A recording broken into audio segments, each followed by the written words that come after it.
आजचं जग खूप वेगवान झालं आहे. सकाळी उठल्यापासून रात्री झोपेपर्यंत आपण सतत धावत असतो. मोबाईलचे नोटिफिकेशन्स, कामाचा ताण, नात्यातील गुंतागुंत, भविष्याची चिंता. मनाला एक क्षणही विश्रांती मिळत नाही, नाही का?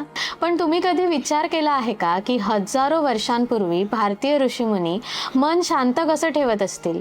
त्यांच्याकडे मेडिटेशन ॲप्स नव्हते, तरीही ते इतके स्थिर, शांत आणि एकाग्र कसे होते? आजच्या व्हिडिओमध्ये आपण भारतीय ज्ञान परंपरेत सांगितलेल्या अशा काही पद्धती जाणून घेणार आहोत. आजही अनेक लोक या गोष्टी आपल्या जीवनात आचरणात आणतात. चला मग सुरुवात करूया. नमस्कार, मी तेजल. साहित्य मराठीमध्ये आपलं मनपूर्वक स्वागत आहे. सर्वात पहिली गोष्ट म्हणजे मौन. आपल्याला वाटतं मौन म्हणजे फक्त न बोलणं, पण भारतीय परंपरेत मौनाचा अर्थ खूप खोल आहे.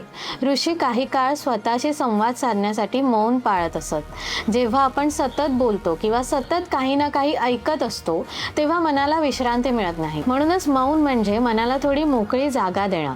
आजच्या भाषेत सांगायचं झालं तर काही वेळ मोबाईल बाजूला ठेवून स्वतःसोबत शांत बसणं, हाही आधुनिक मौनाचा एक प्रकार म्हणता येईल. दुसरी पद्धत म्हणजे प्राणायाम. योगशास्त्रात श्वासाला खूप महत्त्व दिलं गेलं आहे, कारण मन आणि श्वास यांचा जवळचा संबंध मानला गेला आहे. म्हणूनच ऋषीमुनी दीर्घ श्वसन, अनुलोम विलोम अशा प्राणायामाचा अभ्यास करत. जेव्हा आपण शांतपणे आणि जाणीवपूर्वक श्वास घेतो, तेव्हा मनही हळूहळू स्थिर होऊ लागतं. आजही अनेक योग शिक्षक याच पद्धती शिकवतात. तिसरी पद्धत म्हणजे ध्यान. अनेकांना वाटतं ध्यान म्हणजे विचार पूर्णपणे थांबवणं, पण भारतीय योग परंपरेत ध्यान म्हणजे विचारांशी झगडणं नाही, तर त्यांचं निरीक्षण करणं. जसं नदी वाहत राहते ना, तसंच मनात विचार येत जात राहतात.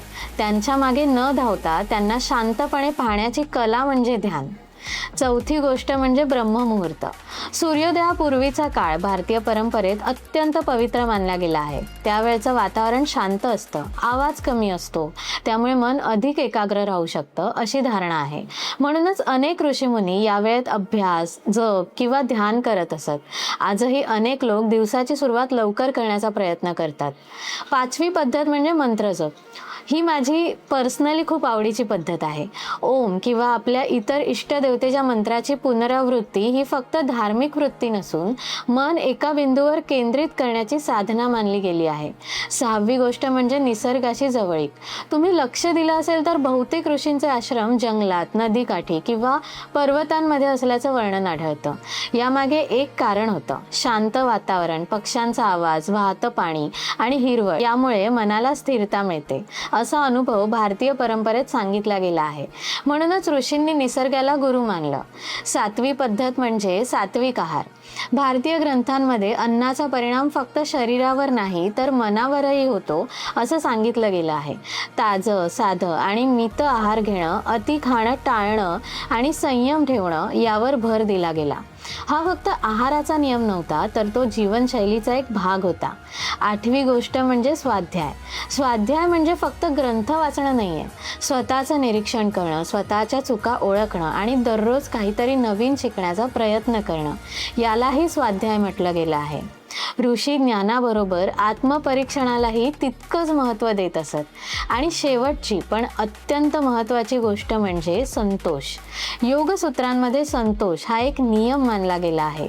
याचा अर्थ महत्त्वाकांक्षा सोडून देणं असा नाही, तर जे आहे त्याबद्दल कृतज्ञ राहून पुढे जाणं.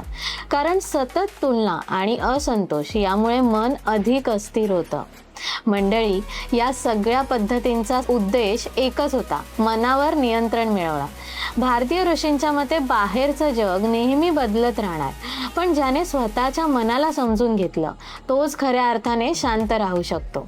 आजही या परंपरेतील अनेक गोष्टी लोक योग, ध्यान आणि शिस्तबद्ध जीवनशैलीचा भाग म्हणून स्वीकारतात. प्रत्येकाने त्या तशाच स्वीकाराव्यात असं नाही, पण या पद्धतीमागचं तत्वज्ञान समजून घेणं नक्कीच महत्त्वाचं आहे. तुम्हाला यापैकी कोणती पद्धत सर्वात जास्त आवडली, किंवा तुम्ही यापैकी कोणती पद्धत आधीपासूनच पाळत आहात, आम्हाला कमेंटमध्ये नक्की सांगा. अशाच भारतीय ज्ञान, परंपरा, इतिहास आणि संस्कृतीशी संबंधित रंजक विषयांसाठी साहित्य मराठी चॅनलला नक्की सबस्क्राईब करा. भेटूया पुढच्या व्हिडिओमध्ये. तोपर्यंत धन्यवाद.